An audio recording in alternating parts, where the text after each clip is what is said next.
ഒട്ടും ആകുലതകളില്ലാതെ ശാന്തനായാണ് ക്രിസ്തു ആ ക്രൂശും ചുമന്ന് മല കയറുന്നത്. സകലവും പിതാവിൽ സമർപ്പിച്ചവന് എന്താകുലപ്പെടാനാണ്? നമ്മുടെയൊക്കെ ജീവിതത്തിൽ എത്രമാത്രം ആകുലതകളും ഉൾഭീതിയുമാണ് നമുക്ക്. നിലനിൽപ്പിനെ ഓർത്ത്, സുരക്ഷിതത്വത്തെ ഓർത്ത്, സന്തോഷത്തെ ഓർത്ത് ഒക്കെ എപ്പോഴും ആകുലതകളാണ് നമുക്ക്.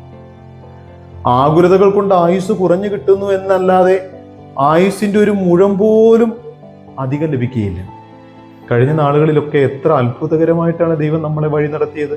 എത്രയെത്ര പ്രതിസന്ധികളെ അതിജീവിച്ചിട്ടുണ്ട്. പിന്നെ എന്തിനാണ് ചെറിയ കാര്യങ്ങൾക്ക് ഇത്രമാത്രം നാം ആകുലപ്പെടുന്നത്? സകലവും പിതാവിൽ സമർപ്പിച്ചവന് ആകുലതകൾ ഉണ്ടാകുകയില്ല. ദൈവമുണ്ടെന്ന ബോധ്യം നമുക്കുണ്ടാകണം. പിന്നെ എന്ത് ആകുലപ്പെടാനാണ്? ആകുലതകളെല്ലാം ക്രിസ്തുവിന്റെ ക്രൂശിന്റെ ചുവട്ടിൽ സമർപ്പിക്കാം നമുക്ക്.